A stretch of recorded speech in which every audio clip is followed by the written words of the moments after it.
Bonjour Simone Rodin-Benzaken. Bonjour Steve. Et merci d'être avec nous. Je rappelle que vous êtes la directrice Europe de l'IJC. D'abord, comment vous avez réagi à ces événements à Amsterdam alors que la plupart des Israéliens aujourd'hui ont pu monter dans un avion et quitter les Pays-Bas?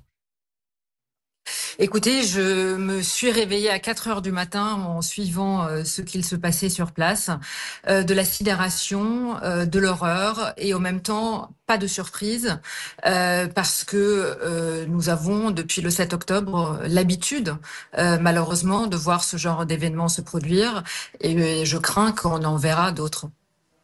À une telle échelle, avec une telle ampleur, avec tous ces systèmes, on en parlait tout à l'heure, on a vu notamment la question de la diffusion de ces images, mais aussi on a appris que sur une chaîne Telegram, une chaîne qui était dédiée aux chauffeurs de taxi, partageait les informations pour donner justement l'adresse où se trouvaient les supporters israéliens. Ça, c'est assez inédit, ou en tout cas, c'est assez rare.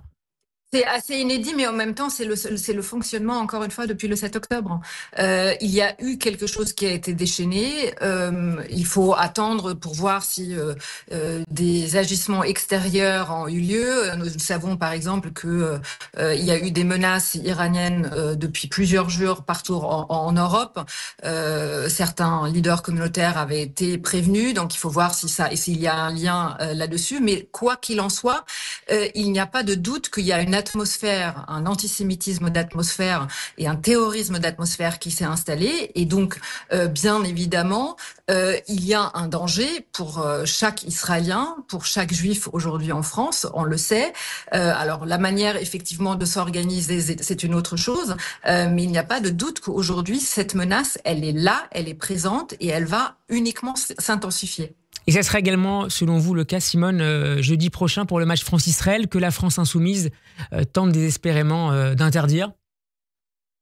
Oui, il y a bien évidemment une menace, les autorités françaises le savent, ils ont mis en place ou ils mettront en place un dispositif, je pense, sans précédent. Il y aura très peu de spectateurs, un tiers, je pense, du public qui sera présent au Stade de France et j'imagine que la menace est effectivement très forte. Il faut absolument, bien évidemment, ne pas céder, il faut que ce match ait lieu et il faudra qu'un maximum de personnes s'y rendent pour démontrer, pour montrer, pour dire que nous refusons d'avoir peur et nous refusons de céder. Merci beaucoup Simone Rodin-Benzaken d'avoir été avec nous. Je rappelle que vous êtes la directrice Europe de l'American Jewish Committee. Bon après-midi, à la semaine prochaine.